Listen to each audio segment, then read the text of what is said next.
কাঠের গুদামের অগ্নিকাণ্ডে কোটি টাকার ক্ষতি, মাথায় হাত ব্যবসায়ী। ভোর রাতে বিধ্বংসী আগুনে ছড়িয়ে পড়ে চারদিক। দক্ষিণ চব্বিশ পরগনার অন্তর্গত সাতগাছিয়ার বিবিরহাটের একটি কাঠের গোলা ও গুদামে আগুন লাগে।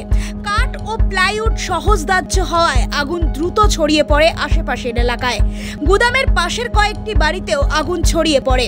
এর পাশাপাশি আগুনের জেরে 3টি গ্যাস সিলিন্ডার সম্পূর্ণ বিস্ফোরিত হয়। আতঙ্ক ছড়িয়ে যায় পুরো এলাকায়। বেহালা, ফলতা সহ অন্যান্য কেন্দ্র থেকে দমকলের 5টি ইঞ্জিন আগুন নেভানোর কাজ চালায়। তবে কী কারণে আগুন তা এখনো পরিষ্কার নয়। ঘটনাস্থলে আসে বিষ্ণুপুর থানার পুলিশ। ভোর 3টে নাগাদ আগুন লেগে যায় বলে জানা যায় এলাকার মানুষের কাছ থেকে। আরে আমরা তো 2:30 3টের সময় রাস্তার লোক দেখেছে, আমরা তো ঘুমোচ্ছিলাম। আমি 3:30 জানতে পেরেছি, তখন ওপরে হু করে আগুন জ্বলছে। আচ্ছা, এবারে ঘর ছেড়ে কোনো রকমে বেরিয়ে চলে এসেছি। বাড়ির আশপাশে কোনো 6খানা ফ্যামিলি আছে পিছনে, তো সবাই ছিটকে বেরিয়েছে। ঘরে যে যার মাল জাল পড়ে আছে। বাইকগুলো ট্রেনে ওদিকে নিয়ে গেছে, একটা বাইক পুড়ে ছাই হয়ে গেছে। আমার নিজের ঘরে একটা ভর্তি সিলিন্ডার ছিল, সেটা আমি কোনো রকমে, খরা মানুষ, কোনো রকমে গড়িয়ে গড়িয়ে বাইরে বার করে দিয়েছি। তারপর ফায়ার ব্রিগেড এলো তো অনেক পরে, তাও জল নেই অর্ধেক। হ্যাঁ, সেই ওই অত দূর থেকে জায়গার পিছনে ঘুরিয়ে যাওয়া পাইপ জল দেওয়া আছে, সে পুকুর থেকে জল নিয়ে আসছে। তারপরে পরে আর 2টো গাড়ি এলো। ওদের এত করে রিকোয়েস্ট করছি যে একটা গাড়ি পিছন দিকে পাঠাক, গরিবগুলো বাঁচবে। কাঠগোলা থেকে লেগেছে, কাঠগোলা থেকে কীভাবে ধূপের আগুন হোক।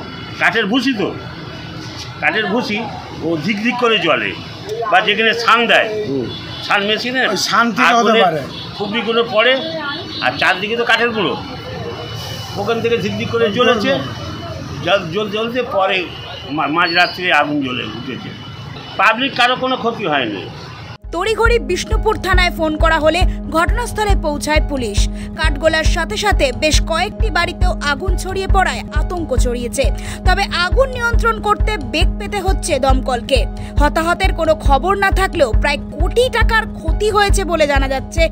বাড়ি জ্বলছে, কাঠের গোডাউন, অ্যাডজয়েন্ট বাড়ি, দুটো একটা সিলিন্ডার বাস্ট করেছে। আগে মানুষের প্রাণ বাঁচাবো, আগুন নেভাবো, এটা পরে আমরা আগুন নেভানোর পরে বুঝতে পারবো, ইনভেস্টিগেশন হবে কীভাবে লেগেছে বা কোথা থেকে হয়েছে। এটা বলা এখন বেহালা থেকে 4:20 নাগাদ আমাদের কন্ট্রোল রুমে ভরে করেছে। প্রথম বেহালা মুভ করে এসে দেখা যাচ্ছে আগুনের ভয়াবহতাটা এতটাই বেশি ছিল যে আমরা বজবজ, পূজালি এবং ফলতাকে কল করি এবং আমাদের গাড়িতে পাম্প লাগিয়েছি পুকুরের পাশে।